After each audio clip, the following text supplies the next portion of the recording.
All right, guys, last session, you descended into the depths of Caldrith Mars University District, found yourselves in the Hall of Living Memory.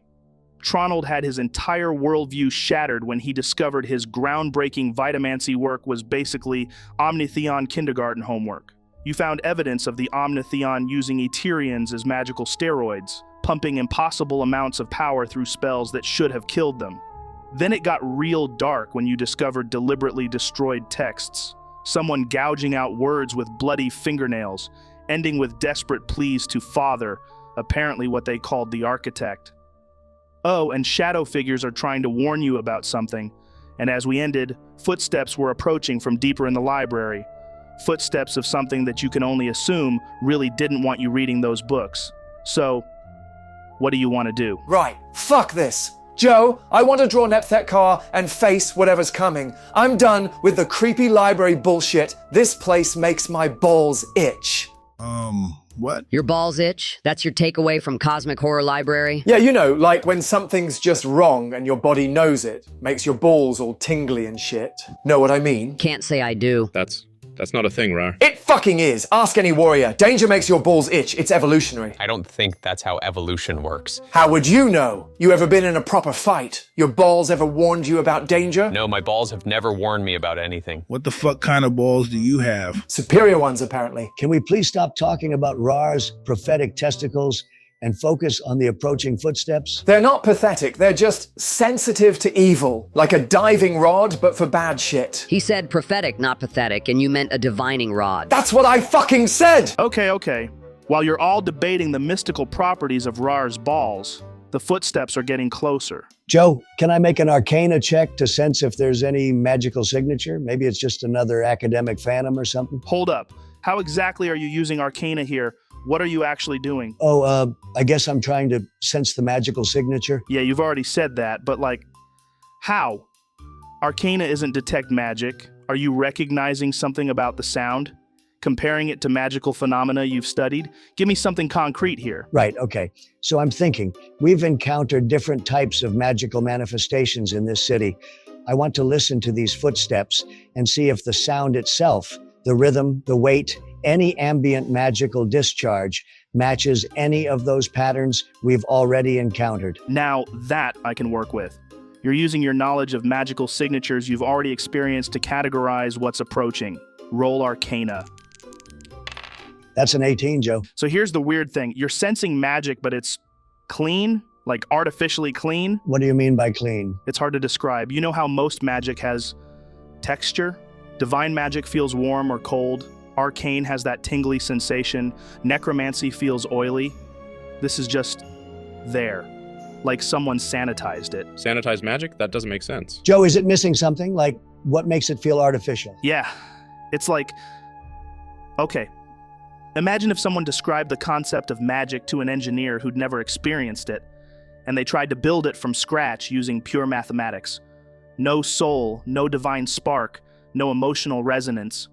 Just function. So it's magic without any of the things that make magic magical? Exactly. What the hell do you mean by exactly? That's fucking weird. Actually, it's fascinating from a theoretical standpoint. Something powered by pure mathematical principles would be fucking what, Alden? Because those footsteps are getting closer, and I don't give a shit about the theoretical implications of mathematical whatever the fuck. Saxy, how would you describe something like that? Like a fucking robot. The footsteps stop.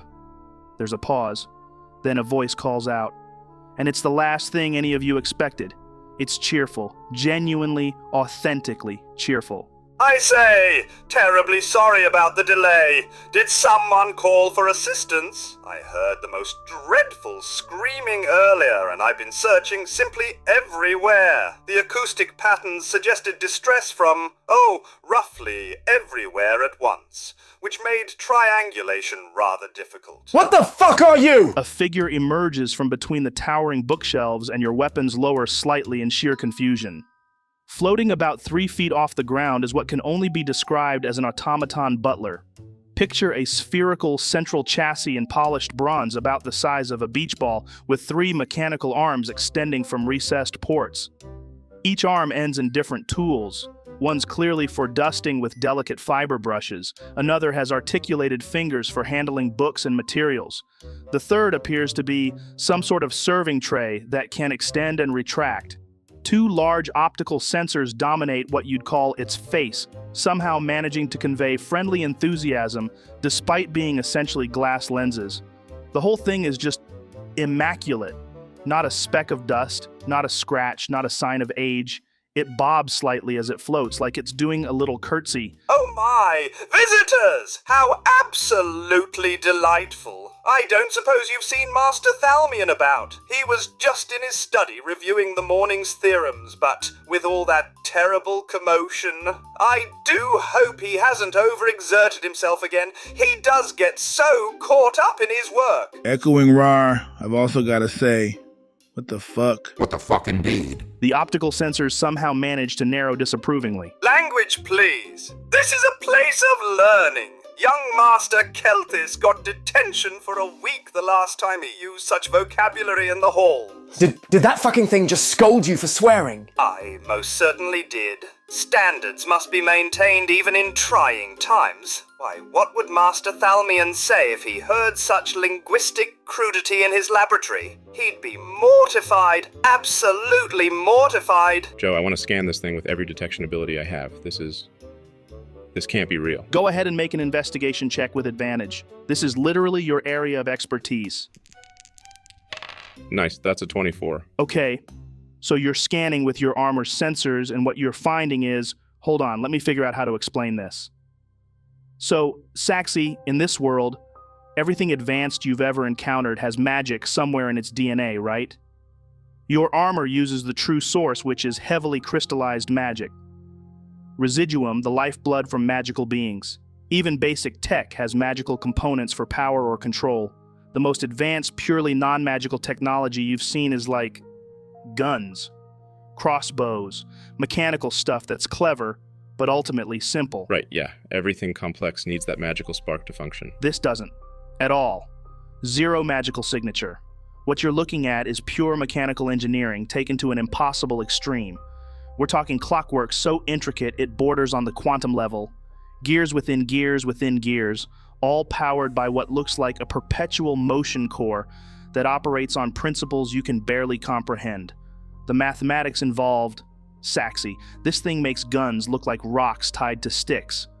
This is centuries, maybe millennia ahead of anything that should be possible without magic. Holy shit, wait, so this is like, what, artificial general intelligence? Yeah, actually. That's pretty much exactly what this is, man. True artificial consciousness achieved through pure mathematics and engineering.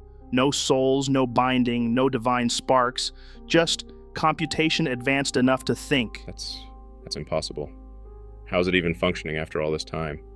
Mechanical things break down, need maintenance. And yet here it is, floating in front of you, cheerfully offering tea. Wow. The automaton floats closer, and you can see a nameplate etched into its chassis in flowing script. Pendleton, Domestic Service Model 7, property of Master Thalmian, third seat of Mechanical Sciences. Pendleton at your service. Might I offer you some refreshments? You all look rather weathered. Has there been some sort of storm? The environmental controls should have prevented that. I'll have to file a maintenance request. Very irregular. Pendleton, what year do you think it is? The optical sensors blink in what might be confusion. What an odd question. It's the year 1247 of the third founding, of course. The 15th of Frostfall, if my chronometer is accurate, which it always is. Master Thalmion insists on weekly calibrations. A butler who doesn't know the time is just a floating ornament. Pendleton! He always says. Such a card, my master. The third founding? Joe, that ended in, what, 1250? Yeah, the third founding ended in 1250. That was the last founding. After that, we switched to the age system. And we're in the second age now, year 316, so that's fuck me. 1,500 years of the first age, plus 316 years of the second age, plus the 3 years between when the third founding ended and when the first age officially began. So Pendleton thinks it's been maybe an hour, but it's actually been over 1,800 years. Closer to 1,820 years, if we're being precise. I'm sorry, but you must be mistaken. My chronometer is extremely accurate. Master Thalmion calibrates it personally. Pendleton, When exactly do you think this screaming happened? The distress you mentioned? Why, just a few moments ago. Well, perhaps an hour at most. My temporal processors do get a bit fuzzy during rest cycles, but certainly not long. I was just preparing Master Thalmian's afternoon tea. He takes it with 2 sugars and a hint of crystallized ginger. Helps with his concentration. When the most dreadful cacophony began, screaming from every direction at once. Most irregular. I went to investigate immediately, of course, but found the strangest thing. What did you find? Nothing. Absolutely nothing. Empty streets, empty buildings. Well, not empty exactly. Everyone was still there, but they weren't responding. Very rude, if you ask me. I said good morning to Mrs. Almerius at least 3 times, and she didn't even nod. And she's usually such a chatty one, always going on about her garden parties and whose daughter is courting whom. Delightful woman, really, even if she does complain about Master Thalmian's experiments disturbing her beauty sleep. He doesn't know. He has no fucking idea what happened here. Oh, I'll have you know I'm quite well informed. Master Thalmian shares all the laboratory gossip with me. Why? Just yesterday he was telling me about Professor Candris's theory regarding non-divine automation. Absolute rubbish, according to Master. Why would we need souls when we have science? He said. Made me feel quite valued, I must say. Joe, I want to use insight to gauge if this Pendleton is being deceptive. This feels like an elaborate trap. Roll it. That's a 14. Flash of genius. Cheers, man. Okay, so that's a 19 now. He's not lying. He's not even capable of lying. This is a construct of pure helpful intent. Every word he's speaking is absolute truth as he understands it. In his perception, whatever happened to this city occurred maybe an hour ago. Tops. He has no concept that centuries have passed. His temporal processing seems to operate on a completely different scale than biological entities. Pendleton, I hate to be the bearer of bad news, but it's not the third founding anymore. It's the year 316 of the current age. Your master of everyone here, they've been gone a very long time. His optical sensors flicker rapidly. I'm sorry, but that's quite impossible. You see, I spoke with Master Thalmian just this morning about his research into mechanical consciousness. He was very excited, said he was close to a breakthrough, and Mrs. Almerius from next door was complaining about the noise from his experiments again. She's hosting a garden party this weekend and insists the harmonics from the laboratory is curdling her imported cream. I promised to speak to Master about installing sound dampeners, though between you and me, I think she just likes having reasons to visit. His cheerful demeanor wavers for just a moment.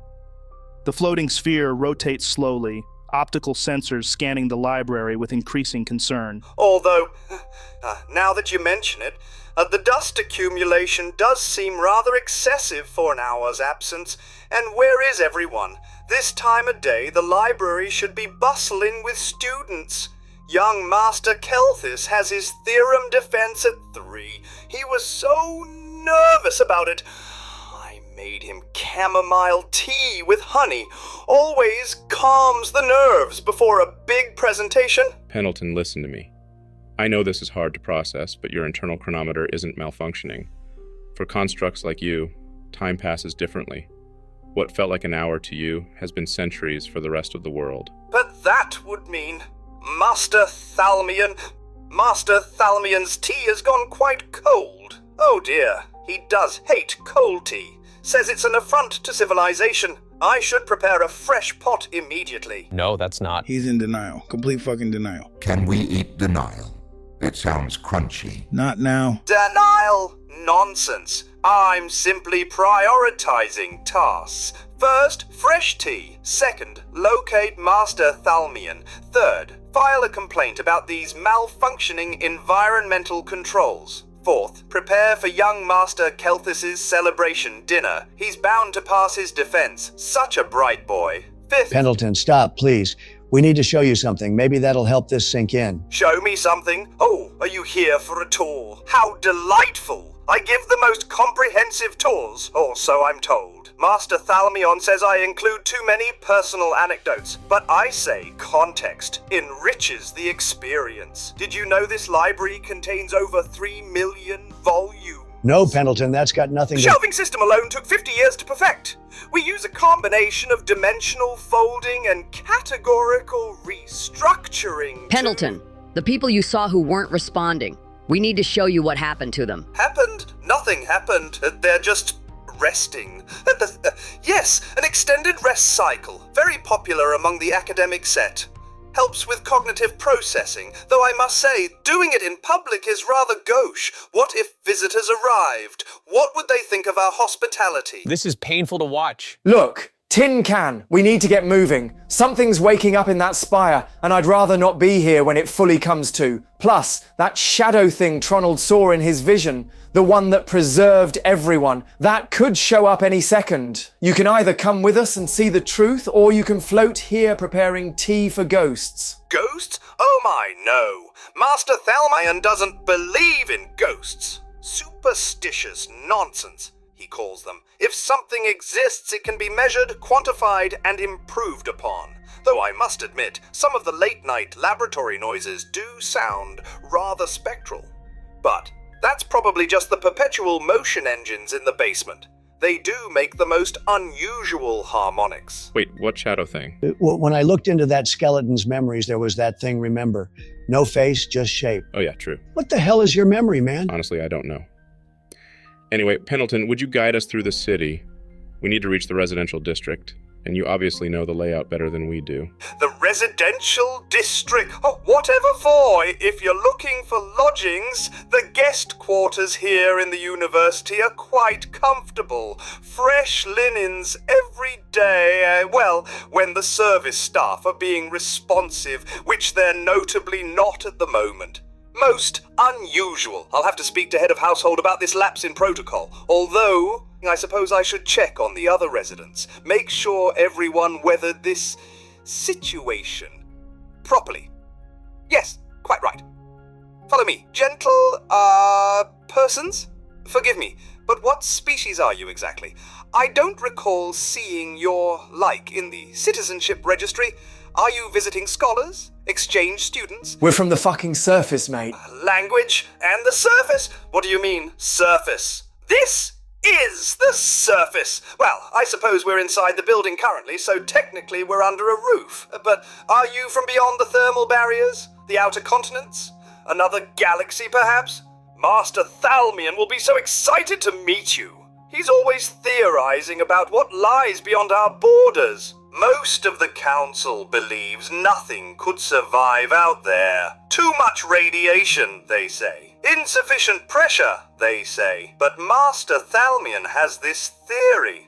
Absolutely fascinating that our entire cosmology, all the planes we know of, exist within a single galaxy. And if there's one, why not more? Infinite galaxies, each with their own material planes, their own hells, their own heavens. The Divinity Council called it heretical nonsense, of course. They said the architect's design is singular and perfect, they said. But Master Thalmion thinks people from other galaxies might have adapted differently. He even built a pressure suit once, tried to explore past the thermal barriers. The council forbade it, of course. Said the lands beyond were divine punishment made manifest. Bunch of close-minded zealots, if you ask me. Oh, but don't tell them I said that. I'm not supposed to have opinions on theological matters. Wait, he theorized about multiple galaxies with their own planes? Oh, yes! He had the most wonderful equations. Said if you mapped planar energy signatures, they all spiral around a central point, our material plane. But what if that whole spiral is just one of billions? Makes you dizzy to think about. What the hell's a galaxy? Hold on. You're saying each galaxy has its own set of planes, its own heavens and hells? That's precisely what Master Thalmion proposed. He called it the cosmic multiplicity theory.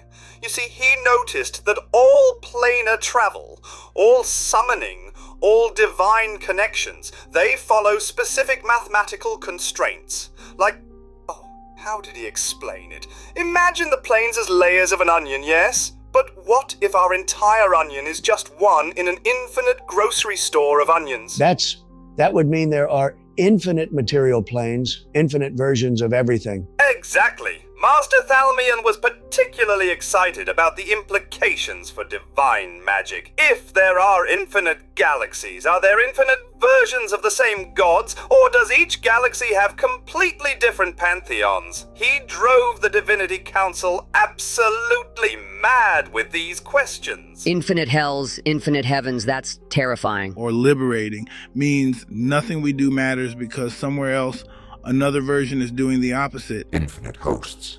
Infinite feeding grounds. My head hurts. Are you saying there could be another me out there, in another galaxy? Oh, no. You're confusing galaxy theory with multiverse theory. Common mistake. Master Thalmian was very particular about the distinction. Wait, what's a multiverse? Oh dear, I'm explaining this badly. Let me use Master Thalmian's onion analogy properly. His optical sensors brighten with excitement.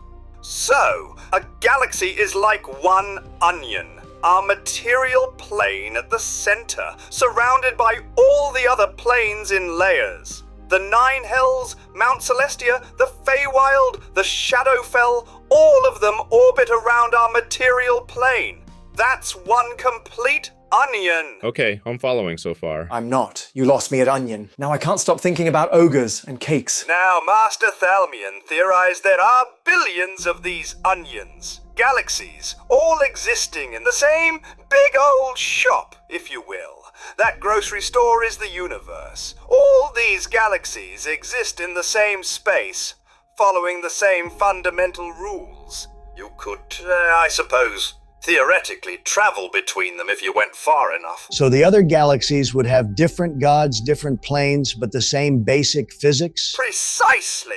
But then, and this is where it gets truly mind-bending, Master Thalmian found evidence of something even bigger. What if our entire universe, our whole grocery store full of onion galaxies, is just one of infinite stores? That's the multiverse. My brain is melting. The key difference is this. Other galaxies in our universe would be different but compatible. You could visit them. But other universes in the multiverse, they might have completely different rules. Magic might not exist. Gravity might work backwards. Time might flow sideways. In one universe, you're all heroic adventurers. In another, you might all be accountants, or fish, or sentient colors. So there could be another me, but in another universe, not another galaxy? Exactly. In another galaxy, there might be someone similar to you. Same species, perhaps. Maybe even similar life circumstances. But in another universe, there could be an exact duplicate of you who made different choices. Master Thalmian called it infinite probability branching. Every decision creates a split. A new universe where the other choice was made. No, man, that's too much. How did he even discover this? Mathematics! Beautiful, terrifying mathematics. He found patterns in planar energy that suggested our entire universal structure was just one frequency among infinite others. Like, imagine reality is a musical note. Our universe vibrates at C sharp, but there are infinite other notes, all playing simultaneously, never touching, unless... Unless what? Well, Master Thalmian thought the thermal barriers might not separate galaxies at all. They might be where universes touch, where our C-sharp brushes against a D-flat. That's why he wanted to cross them so badly, not to find another galaxy, but to peek into another universe entirely. Holy shit, wait, the space between galaxies. But that doesn't make sense. If galaxies exist in the same universe, there should just be void between them. Empty space. Unless the void isn't actually empty, unless it's, some kind of boundary? Oh, you're so close. Let me show you. He pulls out a piece of paper from inside one of his compartments. Forget onions. Master Thalmian abandoned that analogy after his third breakthrough. Look, imagine this piece of paper is infinite in width and height, and I began drawing circles. His mechanical arm extends a precise drawing tool, sketching rapidly. Each circle represents a galaxy, never touching but existing on the same plane. See? Okay, following. Now, what happens in that tiny space between galaxies? You would exist within the universe, but not within any galaxy. How is that possible, you ask? It isn't possible. You can't exist in a universe, but not in any of its component structures. Exactly! His optical sensors flash with excitement. It's not possible! So the theory suggests that at that moment in that impossible space, you punch through into another universe. He extends a sharp finger appendage and stabs it through the paper. So they're wounds, places where reality is thin enough to break through. Master Thalmian called them reality bruises. Places where our universe got too close to another and the boundary weakened. Wait, you said earlier he built a pressure suit to explore past the thermal barriers? Yes, but not for atmospheric pressure. You mean he was trying to survive different universal pressure? Different fundamental constants. Oh, you're brilliant. Yes. The suit was designed to maintain a bubble of our universe's physics while transitioning through, like wearing a piece of home while visiting somewhere that shouldn't exist. But that's insane. The energy requirements alone, how would you even power something that maintains universal constants? Master Thalmian had theories about that too. He believed consciousness itself might be the key, that thinking beings naturally maintain their home universe's rules simply by expecting them to work. The suit just amplified that effect. So he built a suit powered by, pure stubbornness? I refuse to stop existing, therefore I won't. More or less. He called it ontological persistence. The simple act of insisting you exist forces reality to accommodate you, even in places where you shouldn't. That's the most batshit insane thing I've ever heard. Wait, going back, if consciousness maintains universal rules, what happens to unconscious matter that crosses over? Does it just stop being? What a wonderful question. Master Thalmian spent 6 months on that very problem. He theorized it would either instantly conform to the new universe's rules, iron becoming something else entirely, or it would create a sort of reality bubble. A tiny piece of our universe existing where it shouldn't. Like an infection. Or like art. Master Thalmion preferred to think of it as cosmic graffiti. I was here, written in the fundamental forces. So the Divinity Council wasn't just protecting religious doctrine, they were preventing a potential multiversal incident. Huh? Oh, they didn't understand any of it. They just heard infinite realities where the architect might not exist and branded it all heresy, burned his papers, threatened excommunication. Master Thalmian had to hide his research in 17 different locations. I helped. I'm very good at hiding things. Would you like to know where I hid his backup notes on all of this? Fuck no. Yes. Yes. No. Oh, good. They're in...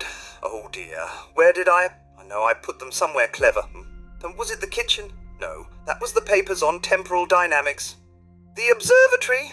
No. That's where we hid the gravity reversal equations. Oh, this is embarrassing. I've forgotten. But I'm sure it will come to me. Memory retrieval is just a matter of proper indexing. This is insane. If this is true, it changes everything. Everything we know about cosmology, about the planes, about the gods. Joe, I need to make an intelligence check to process this. I feel like in non-meta terms, even with my intelligence, this is breaking my brain. Sure, roll it. But that's a 16. Okay, so you're struggling with it, but here's what you grasp. If Pendleton's master was right, it means your entire understanding of existence is like, imagine you lived your whole life in a single room, thinking that was the entire house.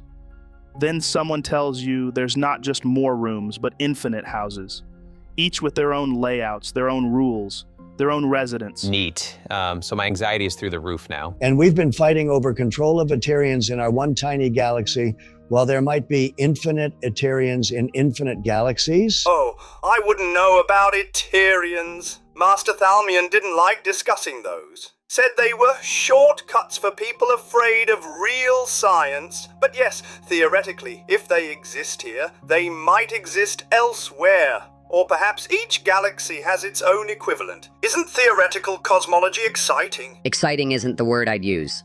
Existentially terrifying, maybe. So wait, if there are infinite galaxies, could we travel to them? Master Thalmion thought so. He believed the thermal barriers might not be barriers at all, but transition zones between galaxies. That's why he built the pressure suit. The council stopping him wasn't just about heresy. They were terrified he might be right. This is too much. You're telling me everything, the wars, the gods, all of it, is just happening in one cosmic neighborhood while there are infinite others? Puts things in perspective, doesn't it? Master Thalmion found it comforting. If I fail here, he'd say, perhaps another me succeeds elsewhere. Though I told him that logic also meant another him was failing worse, which made him sad for exactly 3 seconds before he got excited about the mathematical implications of infinite failure rates. Your master was either the greatest genius who ever lived or completely insane. Oh, definitely both. He used to say sanity was just a lack of imagination, though he wouldn't have been nearly so ambitious if it wasn't for Xerxes Ptolemaeus Mortifax von Stellarum Cranth. Dreadfully long name, I know. Master Thalmion just called him X for short. It was he who got Master into all this multiversal business. Also, Master told me. I wasn't constructed yet when they collaborated. Apparently X showed up one day with equations that made the Divinity Council faint, and Master Thalmion fall in love. Academically speaking, of course. That's quite a name. Oh yes, he insisted on using the full thing on all his papers, made the citations absolutely brutal. Now, speaking of imagination, you mentioned you're from the surface. How did you survive the thermal barriers? Pendleton. Did you use probability manipulation to find a stable passage, dimensional folding, or did you just get terribly lost and end up here by accident? That happens more than you'd think. Pendleton, we need to talk about where here actually is. Of course! You're in Caldrith Mar, jewel of the Omnitheon civilization, although, looking around, it does seem rather quiet today. Where is everyone? And why do you keep calling it the surface, like there's another surface somewhere else? There's only one surface, unless... Oh my. Are you from one of those theoretical other galaxies? How exciting! Master Thalmion will want to interview you immediately. I should prepare the good tea service. Pendleton, mate, your city. It's not on the surface anymore. Not on the... What? Don't be silly. Cities don't move. They're quite heavy. All those buildings and foundations and... Where else would it be? Did someone invent municipal levitation while I was in rest mode? That seems excessive. It's underground, Pendleton, deep underground. The whole city is buried under miles of ice. Ha! Underground. Oh, that's marvelous. Next you'll tell me the sky is green and water flows upward. No, we're quite firmly on the surface. Look, I'll show you. He begins to float towards the window. The view from here is spectacular on clear days. You can see all the way to the thermal barriers. Master Thalmion has a telescope that... Where's the window? There are no windows, Pendleton. We're in a cavern. You won't be seeing any sky. That's just the architectural style. Very avant-garde. No windows means better insulation. The efficiency committee must have renovated while I was resting. Though I must say, removing all the windows seems rather extreme. How will Master Thalmion conduct his atmospheric pressure readings? He does them every morning at precisely... This is heartbreaking. He's fully conscious, fully aware, and completely unable to process what's happened. Celestia, with your passive perception, you notice something. Yeah? What? As Pendleton begins floating toward the library exit, still chattering about tea preparation, you notice more of those shadow figures at the edges of your vision. They're more numerous than before. You catch glimpses of them in doorways behind shelves, flickering at the periphery. They seem to be... watching? Following? It's hard to tell.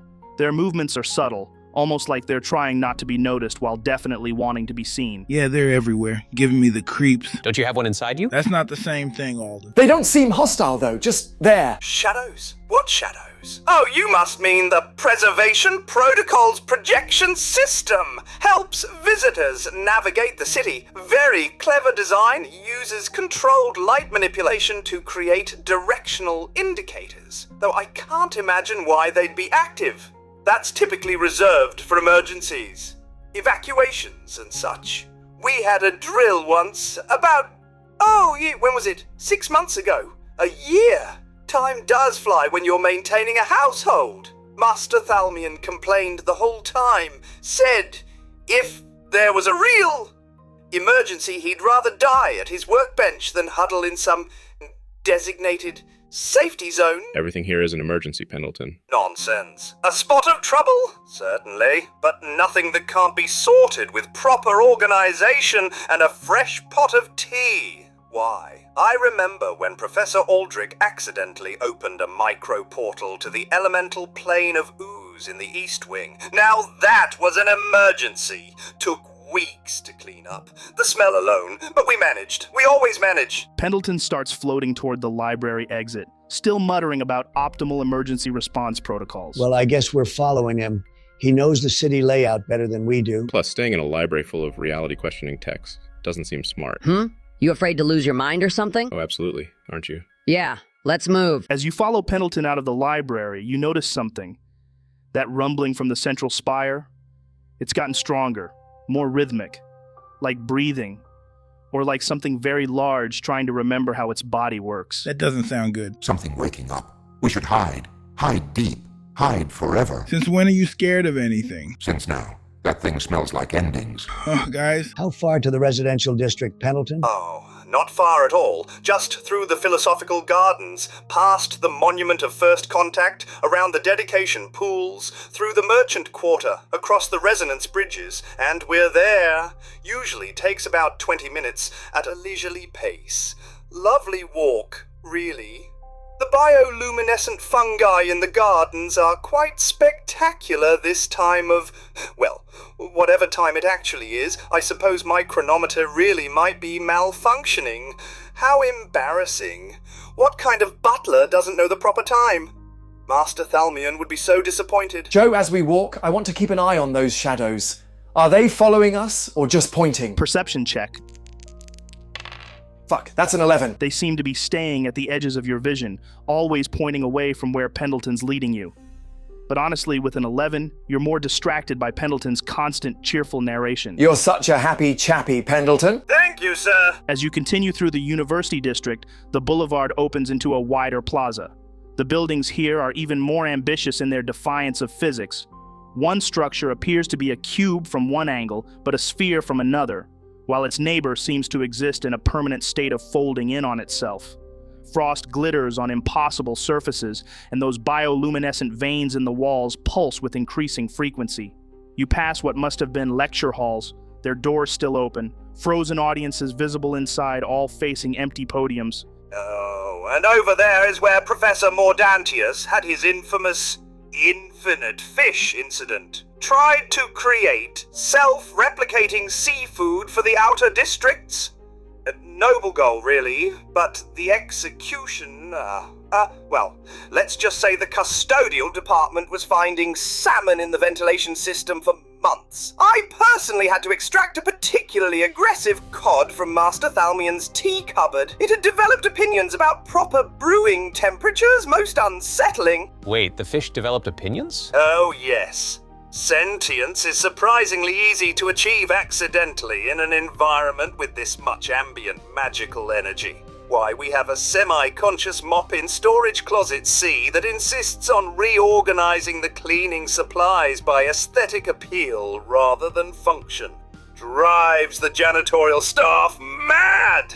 Well, drove them mad. They're being very quiet today. This place is insane. Sentient fish, thinking mops, and nobody thought that was weird? Weird? Oh no, that's just Tuesday in the Mechanical Sciences department. You should see what the Theoretical Existence Wing gets up to. Last month they proved that the number 7 doesn't actually exist, which caused all sorts of problems for the Arithmancy department. Took 3 days to convince reality to accept 7 again. Very inconvenient for anyone trying to count past 6. Pendleton, when you went to investigate the screaming, did you see what caused it? His bobbing pauses momentarily. No, I'm afraid not. Most peculiar, really. The acoustic analysis suggested extreme distress from everyone simultaneously, as if the entire population experienced the same terrible realization at the exact same moment. But when I arrived at the calculated epicenter, the central administrative spire, there was no one there. Just stillness.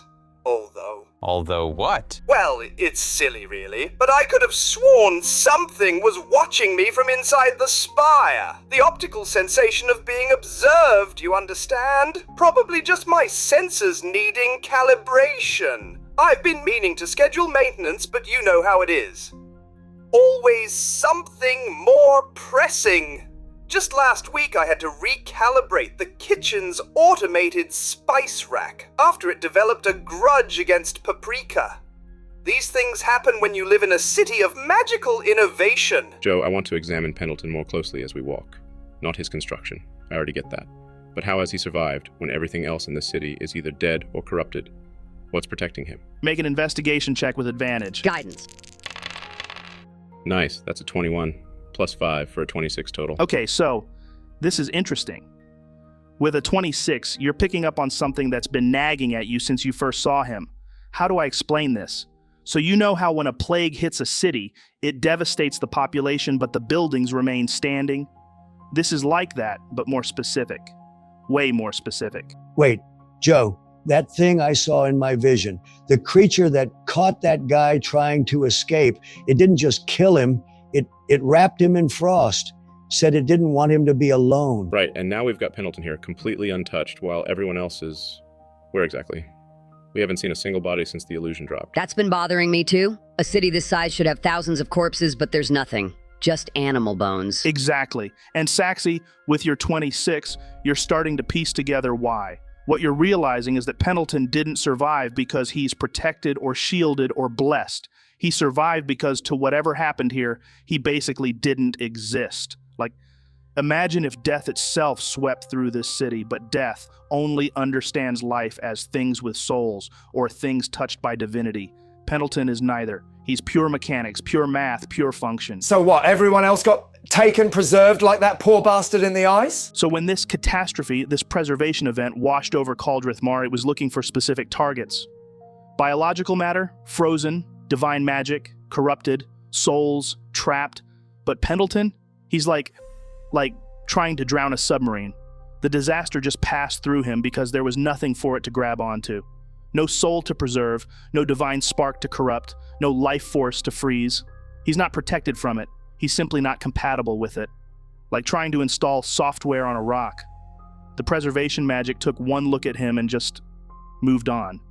Didn't even register him as a valid target. So he survived by accident, by being exactly what the Divinity Council said he was. Soulless. Soulless? I'll have you know I have plenty of personality. Master Thalmian made sure of that. If they want to claim you need a soul to think, he said, then we'll just have to think harder than any of them. Although, between you and me, I think he did it to prove a point. The Council kept insisting that consciousness required a divine spark. The true awareness was the god's domain alone.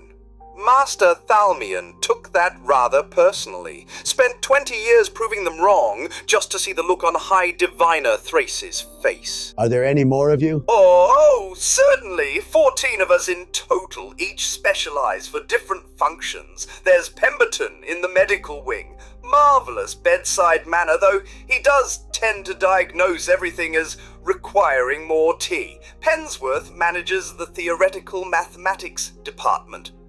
Bit stuffy, if you ask me. Always going on about probability curves. Penelope runs the greenhouse. Lovely personality, though she's developed an unfortunate tendency to name all the plants and cry when they're harvested. Percival handles security. Bit militant, that one. Insists on checking everyone's credentials 3 times. Haven't seen any of them since the incident. I do hope they're alright. We have tea together every 7th day. Well, we pretend to drink tea. The conversation is the important part. 14 sentient metal floaty things and nobody thought to question where souls come from. Oh, and the Divinity Council questioned it constantly, called us hollow mimics and blasphemous puppets. Master Thalmian attended every hearing with a smile. If we're not conscious, he'd say, then who's experiencing this delightful waste of time? Got fined for contempt 16 times.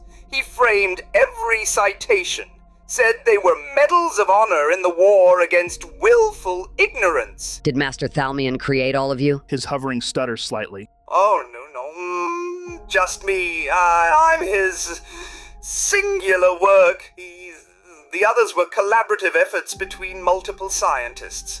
But while they combined disciplines, divine resonance matrices, arcane theory, hybrid approaches, Master Thalmian insisted on proving his point with me alone. Why just you? Why not make more? Because I was the proof. The others called me foundational, their polite way of saying prototype. Pemberton once suggested I might benefit from a divine consciousness upgrade. Pensworth kept offering to install empathy enhancement protocols using blessed components.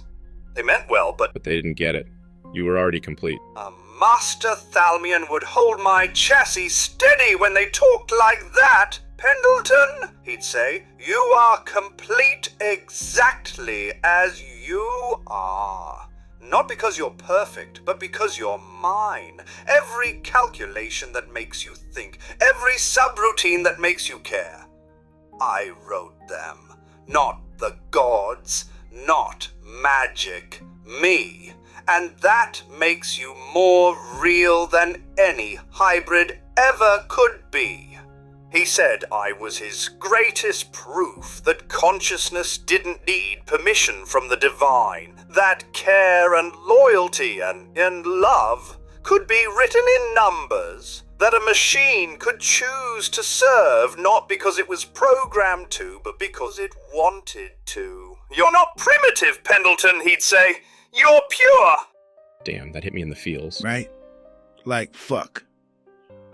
I've got a literal alien parasite in my chest that whispers about eating people's faces, and somehow this floating butler talking about being loved by his creator is the thing that's going to make me cry today. It's beautiful, really, the idea that consciousness, real consciousness, doesn't require divine intervention, that it can emerge from pure dedication and genius. Makes you wonder, though, doesn't it? If consciousness can be written in numbers, calculated and programmed, what does that say about us? About souls?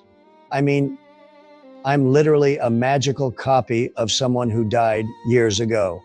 My entire existence started in a vat of Vitamatic solutions and borrowed memories. Same, similar, less perfected process, but still, I woke up one day with someone else's knowledge in my head and had to figure out if I was real or just an echo. But you guys know that because you were there when I was born. Wait, so we've got two clones, a robot, and whatever the rest of us are, all sitting here debating what makes someone real? Maybe that's the point. Maybe there is no difference. Pendleton was calculated into existence. You two were cultivated into it. The rest of us were born into it. But we're all here, all thinking, all choosing. Fuck me. So what you're saying is that Tronald and Alden are just meat Pendletons? That's actually not wrong. We're all constructed beings, just different materials. The Divinity Council would have a collective aneurysm hearing this conversation. Their precious divine spark theory just doesn't hold up when you've got clones with souls, machines with loyalty, and whatever the fuck Mite's symbiote situation counts as. Oh my, you're like me, but biological. Master Thalmian would have been fascinated. He always said consciousness was medium agnostic. Medium agnostic. Fuck, I love that. Doesn't matter if you're made of gears, grown in a tube, or squeezed out the traditional way. Consciousness is consciousness. This is hurting my brain. Next, you'll tell me this whole conversation is proof that we're all equally real or equally fake or... That's exactly what I'm saying. Maybe Pendleton's the most honest one here. At least he knows exactly what he is and who made him. Alden and I are still figuring out where Lord Taniver ends and we begin. I don't even think I'm as interesting as any of that. I'm not even a direct clone of anyone in particular. Kind of depressing now I'm thinking about it, or does that make me more unique? I just don't know. Maybe it says souls aren't what we think they are. Maybe they're not some divine spark handed down from above. Maybe they're just patterns. Complex enough patterns that they become self-aware. Fuck me, we're getting philosophical about a floating tea dispenser. Next you'll tell me my swords have feelings too. Your sword literally has an ancient god fragment in it, Raarh. That's different. That's actually shit. Maybe it's not different. Think about what this means for the Divinity Council's entire worldview. If Master Thalmian could create genuine consciousness without any divine authority... Yep, exactly what I said. Then their whole chosen by the gods supremacy thing falls apart. No wonder they hated him. And no wonder they called Pendleton blasphemous. His very existence disproves their theology. But here's what gets me. Pendleton chose to keep serving. Even after centuries. That's not programming, that's love. Actual love. I've never thought of it that way. Love. He gave me purpose. How could I abandon it? Because that's what love is, isn't it? Choosing to stay even when the person who gave you purpose is gone.